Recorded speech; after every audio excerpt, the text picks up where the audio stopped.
Hi, everyone. I'm Mariangela Maguire, and you're listening to Nothing But Now on Transformation Talk Radio. So today our topic is equanimity, which is calmness and composure, or what the Buddhists would say, a steady awareness of the transience of reality. I love that. Steady awareness, right? Mindfulness very much, and awareness of reality's transience, both external reality and internal reality. Everything around us is changing, and everything inside of us is changing as well. There is no absolute fixed point. And so oftentimes we feel stuck. But this is the great thing about mindfulness and mindfulness practices is recognizing that change is happening, change is always there, and it's a way to kind of help us get unstuck. But what we're going to talk about today are the obstacles in this kind of journey towards equanimity, or a steady awareness, calmness, composure, and awareness of life's transience. But first, I'd like to talk about crossword puzzles. My mother loved crossword puzzles. She did them every day of her adult life, I think. Coming home from work in the afternoon, that was one of her first things to kind of relax from the day, was to pick up the newspaper and with a pen in hand, fill out the crossword puzzle. And when I teased her about using a pen, because I was very impressed by that, she would say, well, she couldn't read it if it was in pencil, so that's why she did it. But she also had become very good at puzzles, crossword puzzles. I never liked crossword puzzles. I like language. I like knowledge. I find crossword puzzles annoying. So a few months ago, when I started doing the daily crossword puzzle in the national newspaper that I have a subscription to and get online, I thought, this is aging at work. But I had read that they were good for brain health, and I had a little too much time on my hands, so I started.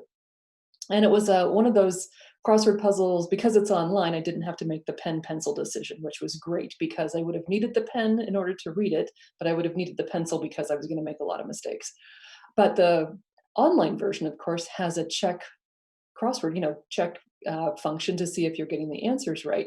And I used it extensively. I don't know if you know this about crossword puzzles, but there are 1,001 ways to cheat at crossword puzzles, and one of them is this check your answers function. After a while, though, I stopped using it, and I'm pretty good at the Monday through Friday puzzles, and I'll just admit that I stopped using it because I realized that if you use it, then the system doesn't track how quickly you solved the puzzle, how many you solved, whether you solved it within the 24 hours or later. No, there's no gold stars or blue stars if you're checking your answers continuously. And I don't like to think of myself as a competitive person, I suppose, but that I really do need positive reinforcement. So I stopped using that function. And I skipped the Saturday and Sunday puzzles entirely, but even the Monday through Fridays, I sometimes will have to put down and kind of walk away muttering to myself about the stupidity of clever wordplay, because I like the kind of answers that are not, clever puns. I like just straight knowledge. I either know it, pop culture, most of it, or I don't know it, Roman, Greek, Norse mythology, but you learn something from looking it up. So, but they do aggravate me still, because to be honest, I'm the kind of person who prefers to do things I'm good at. And I like to ignore things that require a lot of failure before you get the hang of it. And with crossword puzzles, the other thing is for somebody like me, it doesn't look like math or chemistry that looks difficult. Crossword puzzles look easy. And now I'm always thinking to myself, why is this so hard?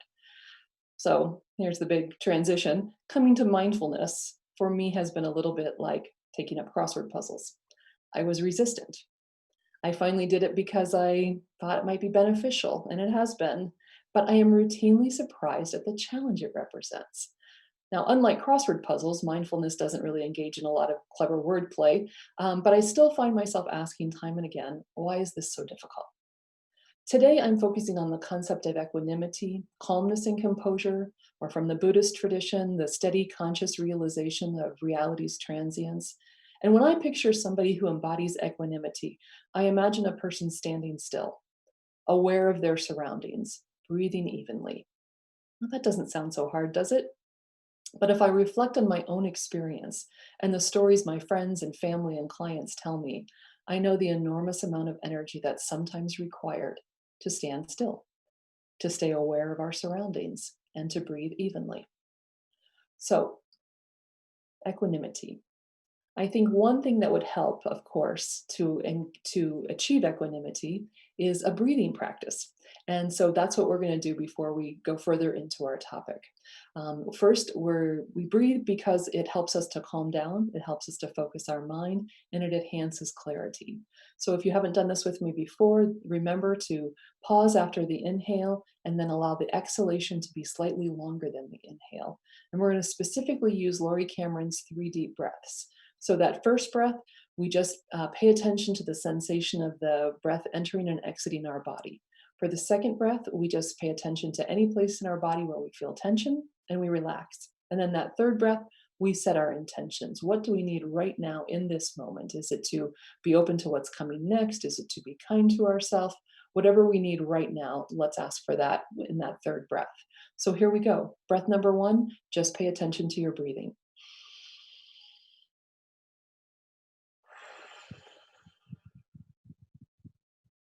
Breath 2, relax.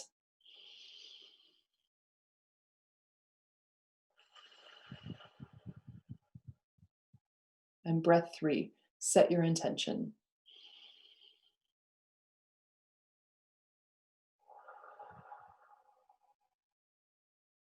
Thanks for doing that with me.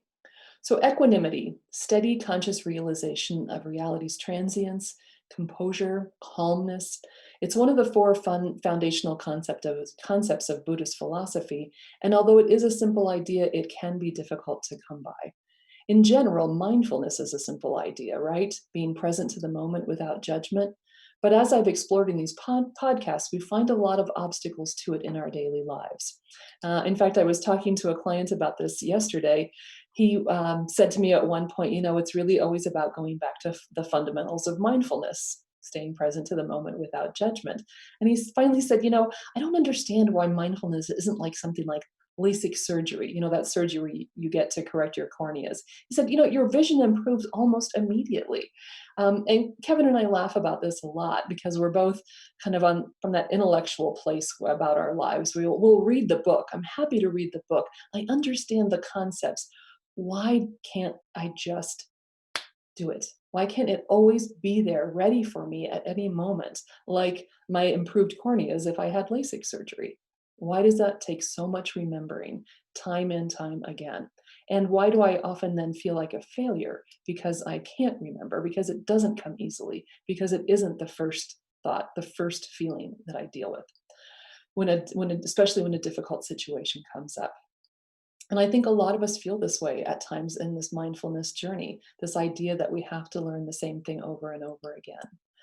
We've talked about the primary obstacles to mindfulness, our habits of mind or patterns of thinking that keep us trapped, right? Some of those habits are things like replaying scenes from the past over and over again, or imagining a scary future. In other words, being mentally someplace other than the present moment. And often those images of the past or possible futures, it's all almost as if they're being narrated by an inner voice, but often a highly critical voice, right? A voice that doesn't trust us to run our own lives, a voice that's constantly pointing out our errors, or has a kind of catastrophic attitude towards life, towards relationships, towards work, always sees the worst possible thing that can happen and really forces us to think about that, or tries to get us to think about it, everything from kind of that worst possible perspective. We've also talked about the way in which that voice is really not us. The Buddhists say we are not our thoughts. And those thoughts that that voice articulates are ones that we can watch, right? We can become conscious of ourselves as the witnessing, observing presence, the one who hears that voice. And as we practice mindfulness, then we begin to notice the places our mind typically goes, those habits of mind. And when we do that, ideally, we're also noticing that that kind of mindless thinking, that habit of mind, is a full body experience, right? If I tell you the story of something that's happened, something difficult, or even if I just tell it to myself, the physical sensations that accompany that, the tension, the heat, the clenching jaw, the upset stomach, all of that can come rushing back. So it's happening, what's happening in our mind has a huge impact on us, our bodies, our minds, our spirit, our relationships with other people. And I think when I want to talk about it today in terms of is energy, right? That there's so much energy being used, even in what we think of as a mindless habit. If I think about mindlessness and just the way we kind of talk about it, I can drive to a familiar place and not even remember driving there. It doesn't seem like an expenditure of energy. So that's what I want to talk about. We're going to take a break, but when I come back, we're going to talk a little bit about this equanimity and the path towards equanimity as a question of what we're doing with our energy and in our own minds. Okay, so I'm Mariangela Maguire. You're listening to Nothing But Now on Transformation Talk Radio. We'll see you after the break.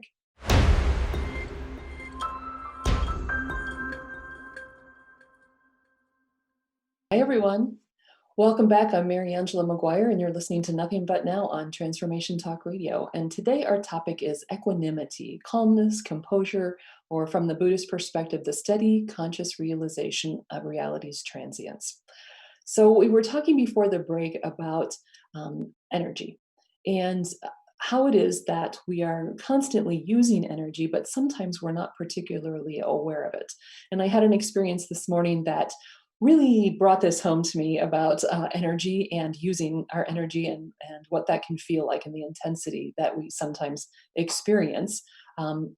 So in the morning, my partner and I usually sit across from the room from each other in the living room drinking a cup of coffee, and we were doing that this morning when she suddenly jumped out of her chair, coffee cup literally flew in the air and down on the ground and coffee everywhere, and she started shouting and she was clearly upset. Oh no, what is it? Whatever. She was very upset. And so I jumped up immediately and where my mind went was we've been having some work done on the house. And so the front door's been open quite a bit. And I thought, what has gotten into the house through that experience, right? Is this a raccoon? Is it a rat? Is it a mouse?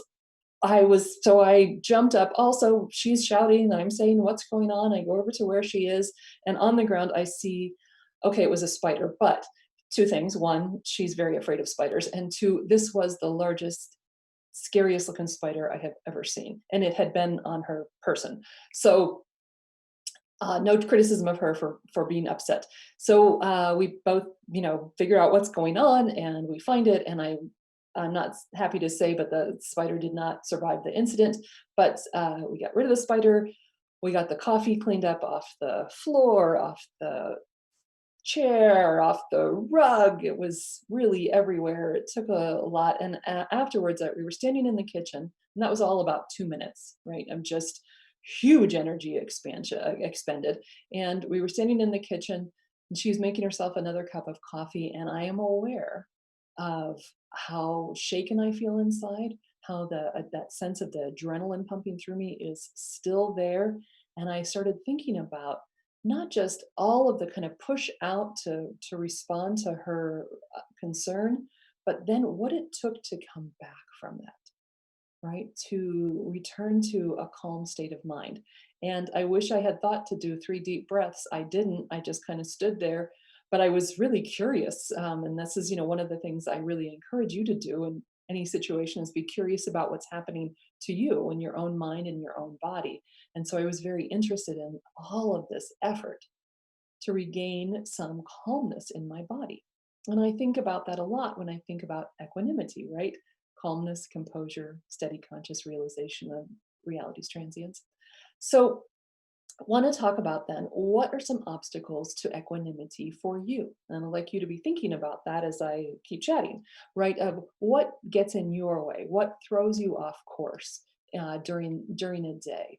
And I think about things that people have been talking to me about lately, right? I ask somebody in my family to go to the store to get hamburger buns, and they come back with onion rolls. Hamburger buns and onion rolls are kind of similar. They're not the same thing, and they're not what I asked for.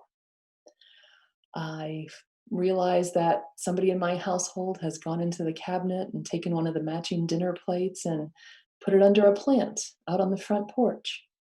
And I don't really think that's what dinner plates are for. I have a colleague at work who's delayed on a project that isn't getting me the document that I need to review. 10 days pass, they finally get me the document and say, hey, I need it in an hour, right? You've, you're behind, and now suddenly I'm under a crazy deadline that I can't meet. A lot of things can get in our way, can throw us off track. And what I want to think about, and I was as we talk about equanimity and these things that throw us off that path, is something that my friend Craig talked to me about the other day. Craig is married to a nearly perfect human being, but not actually perfect. And his husband did something that irritated Craig, that Craig didn't like, and I suppose you could say, wished he hadn't done. And Craig was very excited when he was telling me about this, because we were both talking about kind of the mindfulness journey. And he said, I realized I had this opportunity. I saw it happening, right? I felt the tension in my body. I felt my jaw clenching probably. The thoughts started coming about, gosh, I wish he hadn't done this, but angrier. And I saw them, right? They weren't just taking me on a ride. I saw them as my thoughts that I could observe, a voice that I could hear, as opposed to simply being swept away, drowned in a sense by them. And I was excited for him, because what happened was then he had a different kind of conversation with his husband about the thing, as opposed to the argument that he thinks would have been a more typical outcome of that kind of moment. But what he said to me about this has really stayed with me. He said, I realized I didn't have to go there.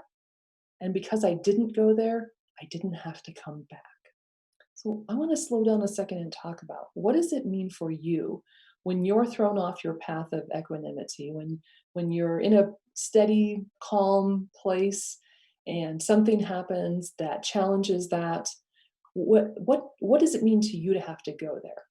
So for me, I think about those kinds of examples of, the plain hot dog or the plain buns versus the onion rolls, the plate under the plant, the coworker who's late but now wants you to hurry up, right? What happens in my brain? What do I start telling myself? What is the voice saying to me?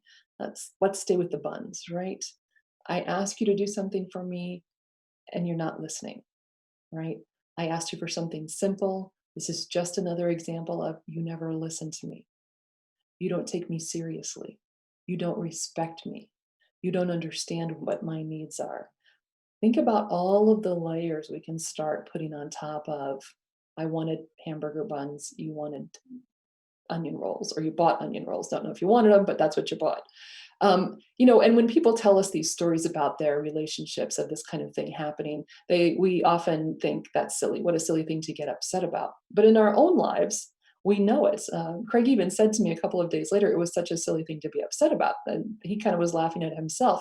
But in that moment, it isn't, is it? And partly it isn't, right? We're not just dealing with the difference between onion rolls and hamburger buns.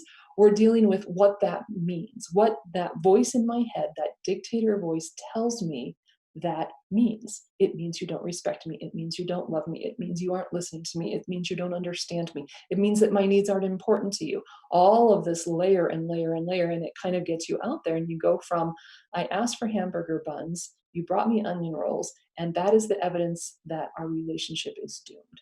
Now, I want to say some relationships are doomed, right? Some people shouldn't be together, but sometimes that's not really what's happening. If we can stay present to the moment, if we can have steady, even breathing, if we can be steady ourselves, if we can see that it's those voices at a certain point that have kicked in and that are screaming really loud about what this decision on a loved one's part about onion rolls means, right? That it means so much more.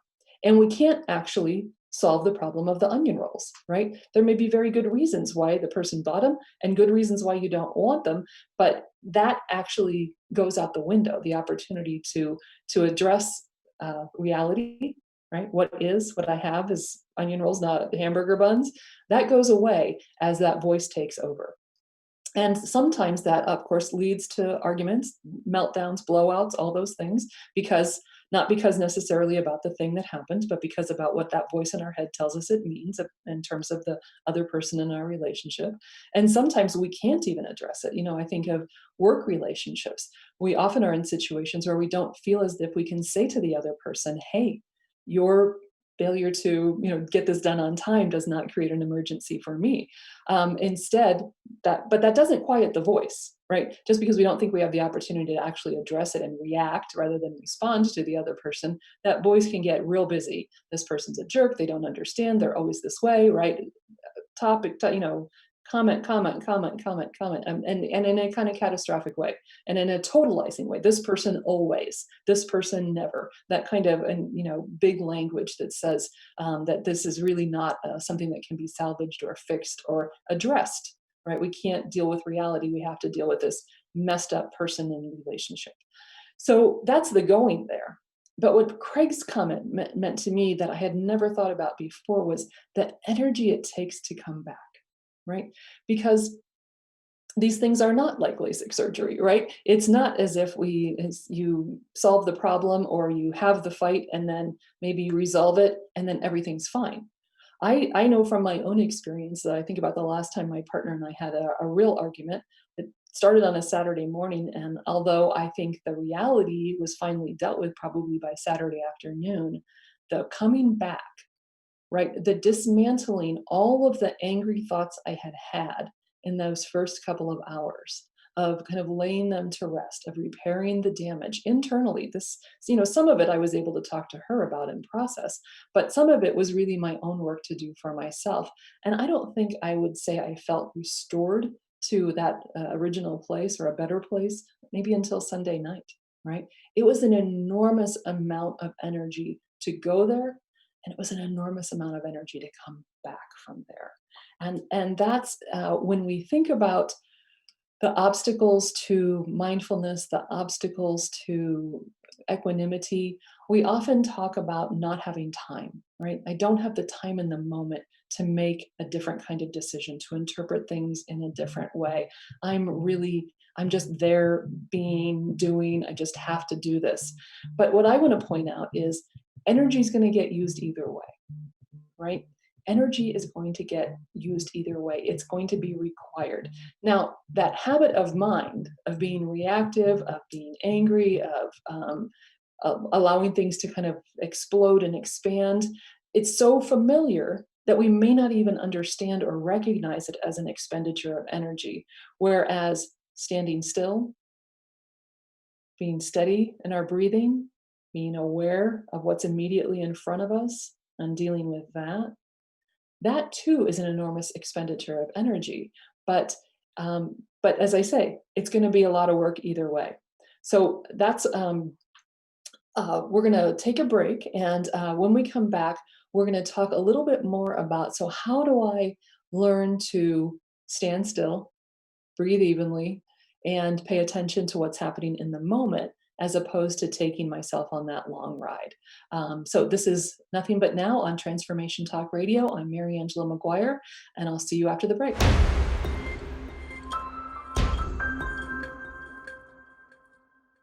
Hi, everyone. We're back. I'm Mariangela Maguire, and you're listening to Nothing But Now on Transformation Talk Radio. So today we're talking about equanimity, or calmness, composure, being the steady awareness of the transience of reality. And we're talking about the obstacles to it and the fact that no matter what we're doing, whether we're practicing mindfulness or whether we're in a kind of mindless state, either way, we're expending a lot of energy. And as I said right before the break, because habits of mind are habits of mind, often, right, deeply embedded, deeply ingrained, we don't even notice them anymore. And one of the things we may not notice is how much energy they take. So one of the places we might notice it is when we're in a difficult situation, right? When somebody has kind of thrown us off track, derailed us in some way, and we've become very reactive. And we notice maybe then that we're expending a lot of energy to get angry and to react. And one of the things my friend Craig pointed out that I'd never thought of before is, though, that it also takes a lot of energy to come back from that. And if you think about it in terms, I think, particularly of close relationships, somebody you spend a lot of time with, if it's a work colleague, you might be able to walk away from that person and then really not notice the kind of repair work you have to do internally to be okay with that person and to be okay within yourself.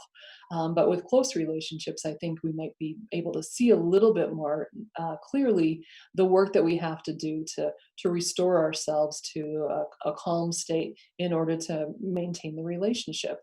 And we can talk about that, and maybe I will at another time, about some of the habits of mind that probably aren't very helpful that we get into, and when we're bringing ourselves back from that. But the point today in terms of equanimity is simply energy expended no matter what, right? Whether we are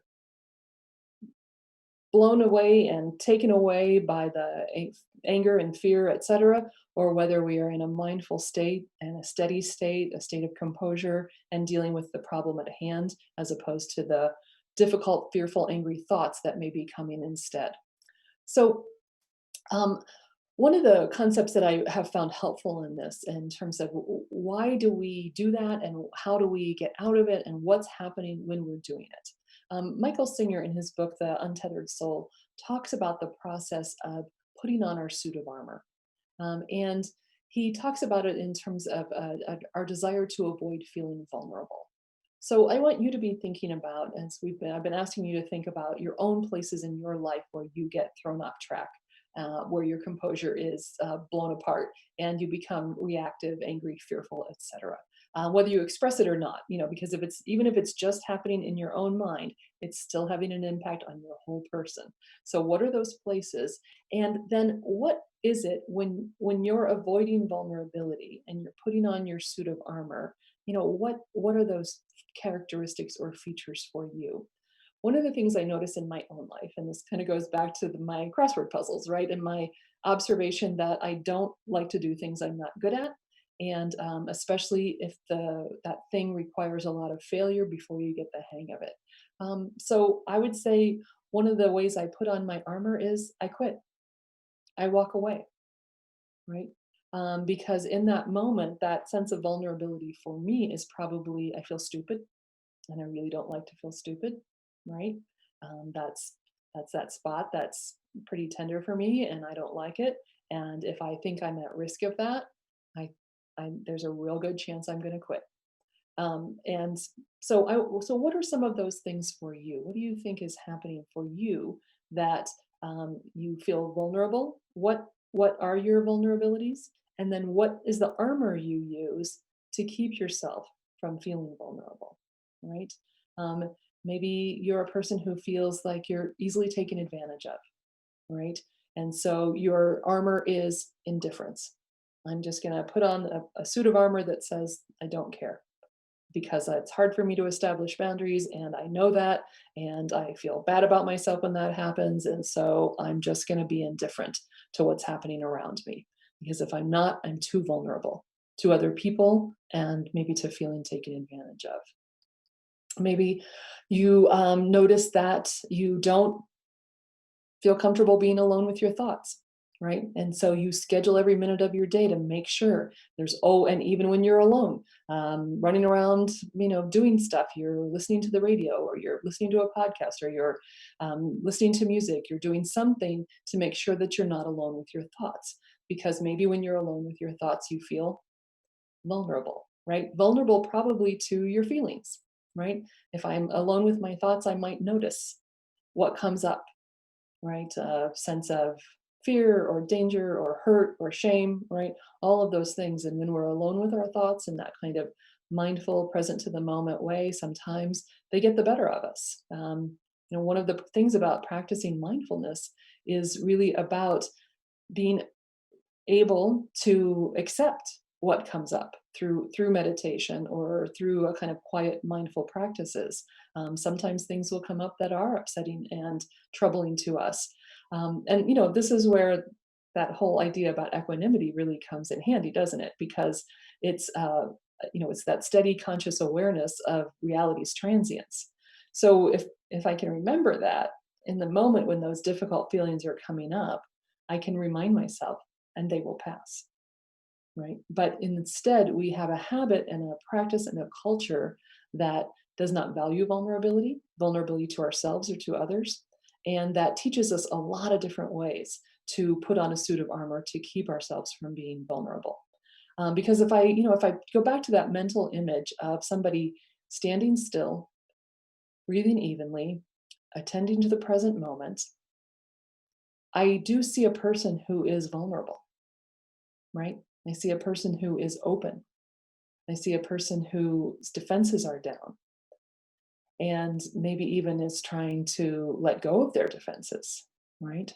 So that's, what this, when we think about this practice, and, we've talked about various ways that you might enhance your practice of mindfulness. And so I'm kind of wondering and hoping, and maybe you'll write in and tell me, what practices have you found? Early on, I talked about one of my practices every day is making the bed, and I do it with full attention as much as possible to the making of the bed, right? I'm not making my to-do list. I'm not thinking about a conversation with other people that I've had recently. I'm not anticipating future events. I'm just trying to pay attention to how the sheets feel, how they move against each other, the plumping of the pillows, the straightening of the bed skirt. I'm just trying to be right there in that moment. And I do that because it quiets my mind. It helps me develop a capacity for a quiet mind to be able to concentrate and only see and notice and be attending to what's right in front of me. And it also helps me notice, where does my mind typically go? And then how do I feel when it goes there? Right. So that's one of those practices. And I would encourage you, let me know what you're doing, right? Is it brushing your teeth? Is it cleaning out the cat bowl? What's something that's a 2 or 3 minute task that you're doing every day that's helping you practice mindfulness, that steady awareness of just the present moment without judgment, which is a very hard part to get to. I've been talking to people that I work with about that without judgment part, right? How can I take a walk through the woods and just notice what's here and not judge it? Not judge the other people whose path I cross, not judge the way the roots come up and trip me occasionally, not judge anything, but just notice, notice, notice. How do I use that as a quiet mind opportunity? And I really think that it's, of course, and I say this often, would it be great if you could meditate for an hour? You bet. Go for it. Do it. But that 2 or 3 minutes is a place to start. And so I'd love to know what you're doing for 2 or 3 minutes a day to quiet your mind. And in that moment, you're really practicing equanimity, right? You're standing still, more or less. You're breathing evenly, or you can pay attention to that to notice, am I breathing evenly? And you're attending to the present moment. So you're building that capacity. So like Craig, when, his husband, so perfect in so many ways, does something that's less than perfect, he can see that habit rise up in him. Yep, I know this and I know where it's going. I know where it's going to take me. I know the energy it's going to take me to go there. I know the energy it's going to take me to come back from there. And I don't want to spend my energy that way. So, can I stand still? Can I breathe evenly? Can I pay attention and problem solve the actual thing that I'm concerned about and address that, as opposed to all of that catastrophic thinking that my inner critic uh, pummels me with in these moments? So that's thinking about how to practice, how to get to equanimity, how to notice that it's always going to be an opportunity. Every day gives us an opportunity to practice. And we're going to take our final break. And when we come back, we're going to talk about next week's show and what's up with that, and do a little review to solidify some of today's concepts. I hope you will join me when we come back. I'm Mariangela Maguire, and you're listening to Nothing But Now on Transformation Talk Radio.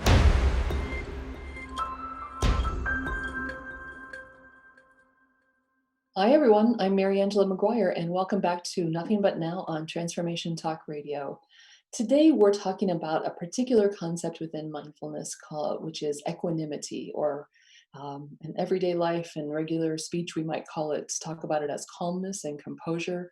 The Buddhists talk about it as the steady, conscious realization of reality's transience. And I've been talking about what I picture when I think of somebody who is in a state of equanimity, someone who is standing still, someone who is breathing evenly, and someone who is attending to and conscious of what's right in front of them, of the present moment.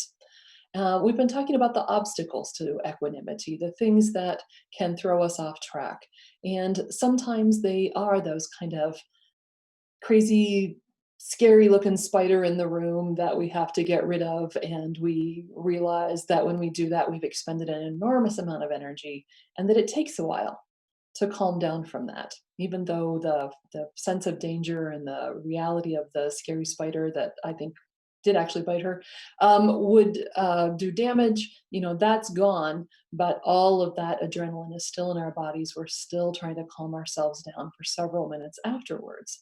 Unfortunately, with a lot of things that put us in a reactive state, the mental processing that goes with that, as well as the kind of embodiment of it, the tension, the upset stomach, the headache, the clenched jaw, however it manifests in your life, sometimes that's such a routine part of our lives, such an embedded habit of mind to be reactive to certain kinds of stimulus that we aren't even aware of the energy it takes to go all the way to the kind of catastrophic thinking that those kinds of disruptions and disturbances can cause. And even less, we're aware of what my friend Craig pointed out to me, which is the energy it takes to come back.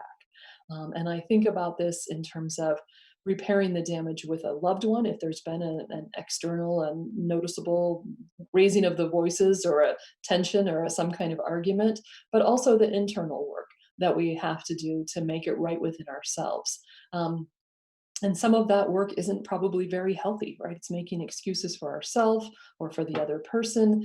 It's not probably dealing with the reality of whatever it was that caused the disturbance, or even addressing the pattern that maybe we're in, except in a very angry way that creates defensiveness for both parties.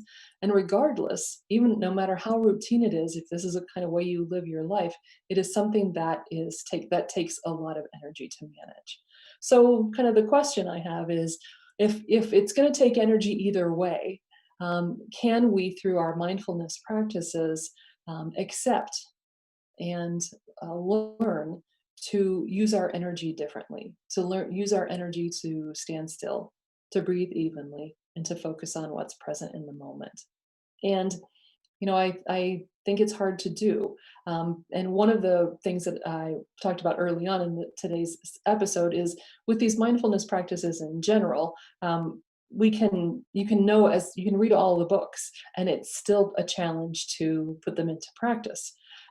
There's nothing instantaneous about it because it's each moment, it's each breath, it's each interaction is an opportunity to either be mindful or be mindless. And I think one of the things that happens when we are in a state of mindlessness, especially if we're practicing mindfulness, is that we come back from that and then we start criticizing ourselves, right? So that whole sense of why don't I already understand this? Why do I have to keep practicing? Is that dictator voice in our heads saying, "Don't you know this already? What's wrong with you?" But the voice that's saying that is not the authentic self, right? That is not the witness. That is not the observer. That is that kind of hypercritical culture family voice going after us. The voice of the authentic self sees every moment as an opportunity to practice and recognizes that it is an effort every single time. I don't know, maybe people who've reached enlightenment, it is effortless, but I'm not there yet, and I don't think most people are. And and that's okay, right? We're fine just as we are. There's nothing wrong with saying, I have to I have to focus. I have to concentrate. I have to talk to myself out loud to get to mindfulness, to get to a state of equanimity. It's effort. It's work. That's okay. That's not a reason then to turn around and criticize ourselves.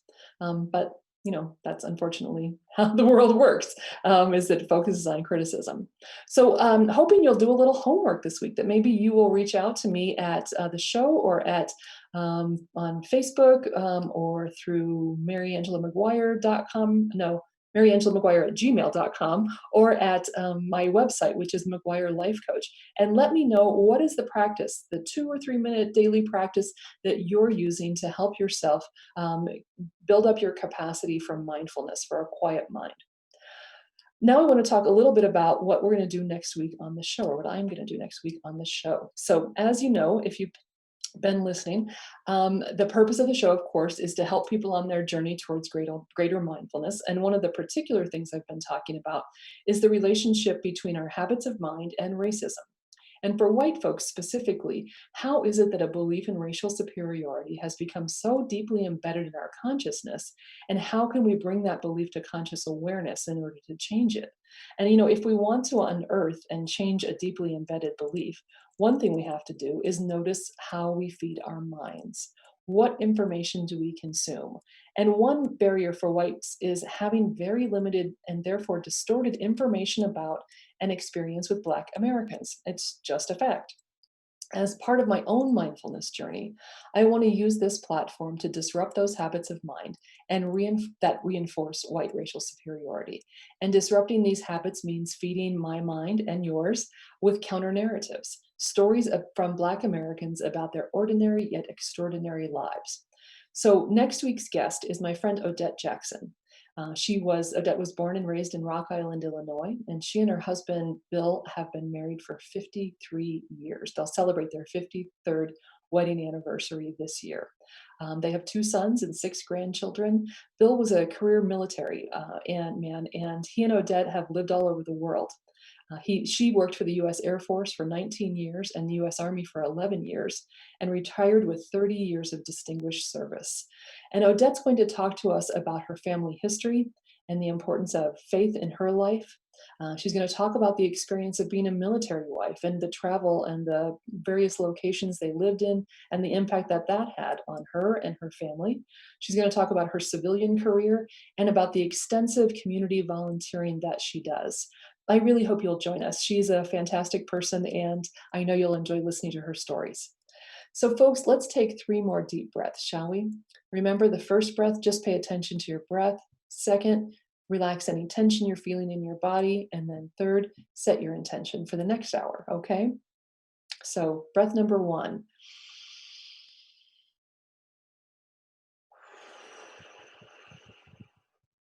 Second breath, relax.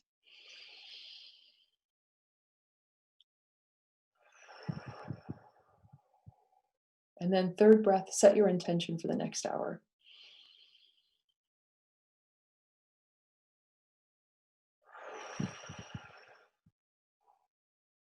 If you'd like to find out more about my work as a life coach and as a communication coach, you can visit my website, which is Maguire Life Coach.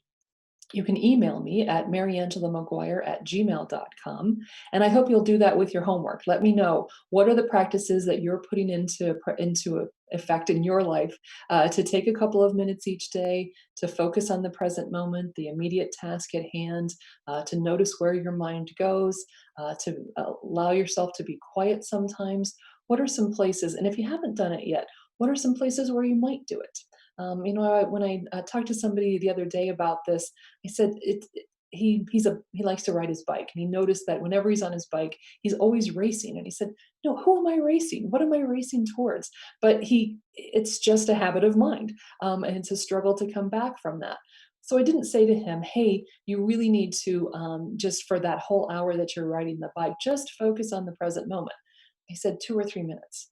Right at the start of your bike ride, at the end of your bike ride, you might use a sound meditation. Just notice everything you can hear, how near, how distant, a kind of visual meditation. What's everything that you're seeing around you? And noticing, of course, key phrase, without judgment. So let me know what you're doing in your life. Again, you can reach me at Mariangela Maguire at gmail.com, or you can reach me at Maguire Life Coach, which is my website. And until then, I hope that you will be safe, that you will be well, and that together we will challenge ourselves to change. Thanks for joining me today on Nothing But Now on Transformation Talk Radio.